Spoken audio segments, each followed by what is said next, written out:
इतने में कन्हैया आ गया। क्या बात है मैया? काकी बोल रही है तूने माखन चुराया इसके घर का। झूठ बोल रही है, ये तो पक्की झूठेलन है। जो कभी अपनी सास को माखन नहीं दे तुम्हारे कहीं देगी।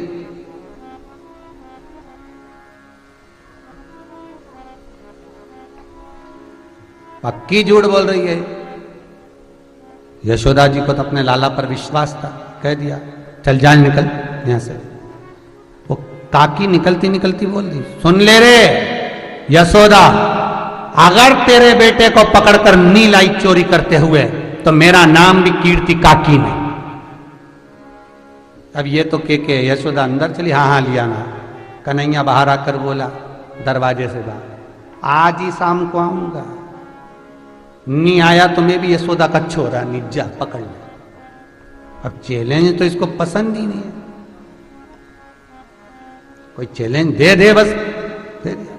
अब कन्हैया आज तो रात्रि को गए नहीं, इसने पास में डंडा रखा, वो पलंग पे सो रही खटिया पे, पति दूसरी खटिया पे सो रहा। अब आज के समय में तो नाइट बटन होती है, नाइट लैम्प जला दिया, चालू कर दिया, 2 मिनट में जल जा। पहले तो दिया लगता था, एक बार बुझा तो फिर जलाने में भी टाइम लगे। हमारा पति सो रहा था और पति उठा आधी रात को पानी पीने के लिए, मटके के पास गया। इसको लगा कि कन्हैया घुस गया, प्रवेश कर गया। इसने धीरे से डंडा उठाया, पीछे जाई और एक धर के पति पे दिया। अरे मर गया, अरे मर गया, मर गया, मर गया। पति चिल्लाए, अरे मर गया, अरे मर गया। पत्नी बोले तुम हो? पति बोले आधी रात के कहीं का दूसरा आएगा। अरे मर गया, मर गया। अब चिल्लाए, अरे मैं तो समझी थी कि कन्हैया है। पति बोले तुझे कन्हैया और पति में अंतर नहीं दिखे? कर्म फोड़ दिया मेरा। अरे पत्नी अब सिर मले, कपड़ा बांधी, रात को सोया, कन्हैया नहीं आया। दूसरे दिन भी नहीं आया, दूसरी रात हो गई, आधी रात को इसके घर में बिल्ली घुस गई। इसने फिर डंडा उठाया, बर्तन चाटने की आवाज आई, इसने बिल्ली में धर के दिया। बिल्ली म्याऊं म्याऊं करके भागी। जैसे ही भागी, पति बोला अब क्या हो गया? मैं समझी कन्हैया आ गया। पति को बेचारे को नींद नहीं आ रही। बताओ इसको, पति में कन्हैया दिखे, बिल्ली में कन्हैया दिखे, ना जाने कौन सी हवा लग गई इसको, तो बड़ी आफत हो गई। राम क्या करे? अब 1 दिन 2 दिन तो निकल गए, तीसरे दिन कन्हैया पहुंच गया, मनसुखा सुदामा मधुसूदन सबको लेके। ये बहुत चतुर थी। इसने क्या करा, मटकी के नीचे घंटी बांध दी। अब मटकी के नीचे जो घंटी बांधी और कन्हैया गया माखन चुराने के लिए। ये ऊपर छत पे खड़ी थी, पाटी पाड़ रही थी, बाल चोटी कर। अब नीचे मनसुखा, श्रीदामा, मधुसूदन, दाऊ, उसके ऊपर कन्हैया। और कन्हैया चढ़ के मटकी बस तोड़ ही रहा था, इतनी देर में मटकी के नीचे जो घंटी बंधी थी वो टन करने लगी। जैसी टन करी तो नीचे के जितने थे सब सपाट, सब भग गए। ये अकेला मटकी से टंगा और काकी आ गई धड़धड़ाती हुई आवाज सुनते से। आज पकड़ाया बेटा, तेरी मैया खूब नाक लगाए। अगर आज तेरी मैया को ना दिखाया तो मेरा नाम कीर्ति काकी नहीं। चल उतर नीचे, उतर जा नीचे। अरे उतर। अब उतर ही नहीं। अरे उतरना, नहीं उतरे। उतरूं कैसे? तो कि जैसे चढ़ा था। तो कि चढ़ा तो मैं नीचे 3-4 थे उस पर चढ़ा था। अरे नीचे उतर, ताकि पाँव में लग जाएगी, मैं तो नहीं उतरू। तो उतरेगा नहीं? उतरूंगा, तू नीचे लग जा, तेरे ऊपर पाँव धर के उतर जाऊंगा। काकी बोले बुढ़िया पे शर्म नहीं आए, पाँव रखेगा? कन्हैया बोला चुगली करते शर्म नहीं आए बुढ़िया होके? चल नीचे लग। अब कीर्ति काकी नीचे लगी। ये काकी के कंधे पे दोनों पे पाँव रखा, ऊपर से मटकी पकड़ा, नीचे पाँव, कभी पाँव ये दबाए, कभी ये पाँव दबाए, कभी ये दबाए, कभी ये दबाए। काकी बोले उतर की क्या कर रहा है? इतने में कन्हैया बोले काकी ऐसो मजा आ रहा हो जैसे सावन के महीना में हिंडोला झूल रहे। काकी बोले आग लगे तेरे हिंडोले में, नीचे उतर जा। उतर नीचे। काकी का पाँव पकड़ के, सिर पकड़ के बड़ी मुश्किल से नीचे उतरा और काकी ने उसको पाँव में दमोच लिया। और दमोच के काकी ने जल्दी जल्दी चोटी करी। अब चोटी करने में थोड़ा समय लगता है, जूड़ा बांधने में समय नहीं लगता। काकी ने तुरंत जूड़ा बांधा है, तुरंत। और वैसे भी लड़ने झगड़ने जाओ तो जूड़ा लगता भी अच्छा है। लड़ने में थोड़ा जूड़ा दमदार लगता है। 2-3 बार जब तक खुले नहीं ना, जब तक एनर्जी आएगी। माताओं देखना लड़ते समय थोड़ी देर में बाहर जाएगी, फिर कस के आएगी, बोल तो जरा, मतलब एनर्जी मिलती है इससे, जूड़ा से।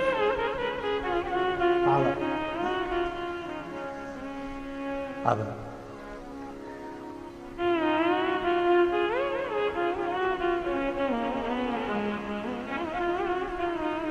काकी ने जूड़ा कसते से ही बोला, चल चल तेरी माता के पास मैं नहीं जाऊं। जमीन पे सो गया, उठे ही नहीं। हाथ पकड़ के बाहर निकली जैसे तैसे। दरवाजे में कुंडी लगाई, कुंडी लगाकर जैसे जाने लगी, कूंची लगाकर, ताला लगाकर, चाबी कमर में खोस के, चल तेरी मैया को दिखाऊं तो चोरी करे कि नहीं करे। तेरी मैया तो खूब नाक लगा, मेरा बेटा चोरी नहीं करे, चल। जमीन पे सो गया, नहीं उठा। अरे उठ, नहीं उठा। बड़ी मुश्किल से उठ के बैठा। बैठते से बोला, काकी तेरे सिर की सौगंध खाऊं, कभी चोरी नहीं करूंगा। काकी बोली, सौगंध मेरी खा रहा है, तेरी मैया की क्यों नहीं खाता। कन्हैया बोला, मेरी एक ही तो मैया। काकी बोली, तो मैं 2-4 हूं। उठ, नहीं उठा।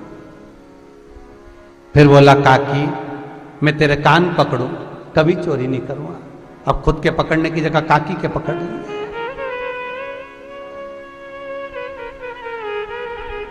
नहीं मानी, लेकर गई, खींच कर ले जा रही है। अब धीरे धीरे कन्हैया चल रहा है। चलते चलते बीच मार्ग में चले, बीच मार्ग में, और बीच मार्ग में चलते चलते काकी जिस मार्ग से आ रही थी वहीं से इसका ससुर आ रहा था। सामने से दिख गया, ससुर जी आ रहा। इसने इतना पल्लू कर लिया, क्योंकि पहले के समय में ससुर के सामने बहुएं खड़ी नहीं होती थी। पहले और अब में बहुत अंतर है, जमीन और आसमान का। आज के जमाने में तो पहले ससुर के सामने खड़ी नहीं होती थी। आज के जमाने में तो सास ससुर इधर बैठे, पति उधर खड़ा, इसको कोई बात कहना है, रसोई घर में से निकलती आएगी, कोनी मारती वो जाए। और पति भी ऐसा हाथ जोड़ के जाए, बोल जगदम्बा, क्या कह सकते, क्या तो चलिए। अब ससुर को जो देखा तुरंत पल्लू ले लिया, और इतना पल्लू करी, और कन्हैया का हाथ पकड़ी। ससुर जी ने पूछ लिया कन्हैया के पास खड़े हो गए, कहां जा रही बेटा। अरे इसकी मैया खूब नाक लगाए, मेरा लाला चोरी ना करे, इसलिए इसको दिखाने जा रही। अच्छा, इतने में कन्हैया बोला, ओ काकी, ओ काकी। काकी बोले, हाँ बहुत बहुत प्यास लग रही है, पानी पी लेने देना काकी। ससुर बोला, बेटा चले जाने दे इसको, पानी पी लेने दे, यहीं तो कुआं है, जा जरा पानी पी कर जाओ, जल्दी आना। आओ। और कन्हैया गया पानी पीने, वापिस आया, काकी चल। काकी का मुंह उधर, पल्लू ढका हुआ, ससुर इधर, कुआं इधर। वापिस आया, काकी बोले, चल, हाथ पकड़ा। इसने लो तो ससुरा जी का पकड़ा दो, ले। अब ससुरा का हाथ पकड़ा दिया। ससुर के तो कांटे से खून नहीं। जिस समय में बहुएं ससुर के सामने नहीं खड़ी होती थी, उस समय पर हाथ पकड़ना ससुर का कितनी बड़ी बात होगी। ससुर तो गुस्से में लाल, बस घुर्रा रहा, गुस्से में, बोल कुछ नहीं रहा, बस केवल घुर्रा रहा है, बोल नहीं रहा। और गुस्से में लाल होकर चल। और कन्हैया ने कहा चल, और कन्हैया गायब। ये ससुर को पकड़ के ले जा रही। अब जैसे कन्हैया धीमा चले, वैसे बुढ़ा आदमी धीमा चले। बोला कुछ नहीं। और क्या बोली, चल तो सरी, ऐसे थप्पड़ पड़वाऊंगी, ऐसी मार पड़वाऊंगी कि तेरा छठी का दूध याद दिला दूंगी। इतने में ससुर ने सोचा, मेरी बहू और मेरा छठी का दूध याद दिलाएगी, आज मैं भी देखूं कहां लेके जा रही।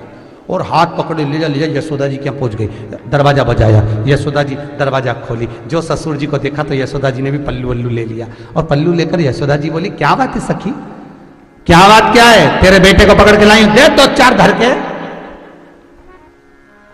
यशोदा जी पल्लू लग के बोली, अरे पलट के तो देख किसको पकड़ के, क्या पलट के लाई। तू मारे कि मैं मारूं? ससुर ने सोचा मेरी बहू मुझे मारेगी, आज देखो इतनी दम कांसी आई। यशोदा जी बोली अरे पलट के तो देख ले। किसको पकड़ के लाइए? कन्हैया को। पलट के तो देख, जो पलट के देखो। अरे महाराज ससुरा जी तुरंत पल्लू वल्लू करके हाथ जोड़े, तुमने तो कन्हैया को लाई थी और तुम कहां से आ गए? इतने में ससुरा बोला तुझे बुढ़ा और बच्चा में अंतर नहीं टिपे, तू घरे आ, तब निपटू थार से। और इतने में काकी की आंख में आंसू। कन्हैया अंदर से आया, आंखें मलता मलता, मैया क्या हो गया? मैया बोले कीर्ति काकी पागल हो गई बेटा। और इतने में यशोदा जी तो अंदर गई, कन्हैया बाहर आके बोला काकी कैसी है? काकी बोली बेटा जिस दिन हाथ आ गया ऐसी चटनी बनाऊंगी तेरी कि जिंदगी भर याद करेगा। कन्हैया बोले काकी मेरी तो बाद में बनेगी, घरे जा, तेरा खसम तेरी बनाएगा।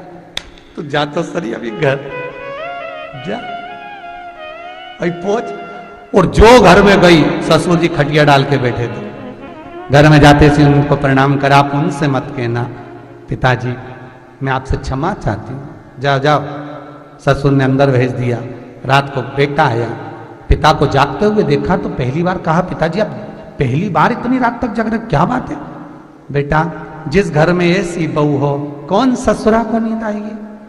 भरे चौराहे से मेरा हाथ पकड़ के ले जाके यशोदा जी से के मारो, और क्या कि मैं तो कन्हैया को पकड़ के लाई थी, इसे बुढ़ा और बच्चा में अंतर नहीं दिखे।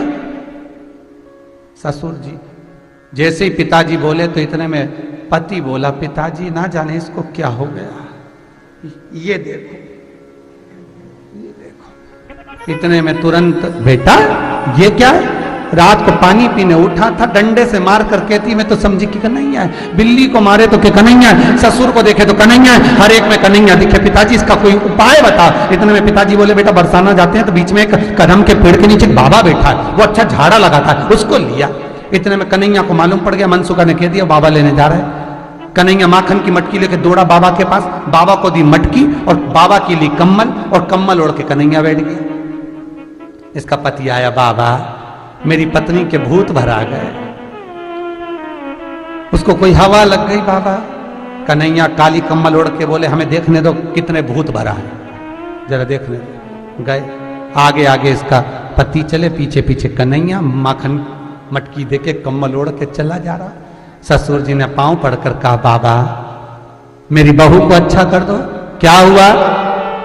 ना जाने बस समझ में नहीं आ रहा कि सबूत लगा है, समझ में कुछ आ नहीं रहा। कहाँ है? वो दरवाजे पे बैठी है। कन्हैया ने कहा एक भी मत आना, कम्बल ओढ़ के आंख ही आंख दिख रही, एक भी पास में मत आना, देखना तो कितने भूत लगे। पहुंच गया कन्हैया काकी के पास, कम्बल ओढ़ा था चारों तरफ से, और कम्बल हटाते से बोला काकी कैसी है? काकी बोला कन्हैया आ गया। और जैसे ही बोली इतने में ससुर दौड़ के आया, बाबा बस भूत ही यही भर आया, देखो मेयर में कन्हैया दिखे, पति में कन्हैया दिखे, बिल्ली में कन्हैया दिखे, तुम में कन्हैया दिखे, बस इसका कन्हैया दिखना बंद करवा दो, बाकी के ठीक है।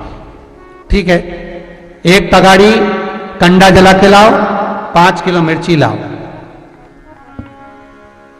एक तगाड़ी कंडा लाओ, 5 किलो मिर्ची लाओ। महाराज 5 किलो मिर्ची को लेकर आओ, बांध दो इसको खटिया से अंदर। उसको खटिया से अंदर बांध दिया। काकी बहुत चुगली करती है, 5 किलो मिर्ची झोंक के काली कम्बल उड़ के बाहर बैठ गया। थोड़ी देर बाद दरवाजा खोल के अंदर गए तो ससुर जी बोले देखो ना महाराज, बाबा इसको कन्हैया तो नहीं दिख रहा। अब ये फिर गया, कम्बल ओढ़ के पूछा ये कौन है? महाराज ससुराजिया। ये कौन? मारा पति देवता जी। मैं कौन? कन्हैया। ससुर जी बोले बाबा 2 भूत तो निकल गए, एक ही बच्चा है, तुम भले 5 किलो और झोंक दो पर इसका भूत दिखना बंद, कन्हैया दिखना बंद करा दो। 5 किलो और झोंक दी। दरवाजा खोल के अंदर का ये कौन? ससुरा। ये कौन? पति देवता। मैं कौन? बाबा। ससुर जी ने माखन की 2 मटकी कन्हैया को देकर कहा बाबा आपने सारे भूत निकाल दिए। कन्हैया जाते जाते सखी के पास पहुंचकर कीर्ति काकी से बोलता है काकी जिंदगी में कभी निंदा नहीं करना, कभी चुगली नहीं करना, कभी बुराई नहीं करना, नहीं तो आज तो 10 किलो मिर्ची झोंकी है, आने वाले समय में 20 किलो झोंक दूंगा।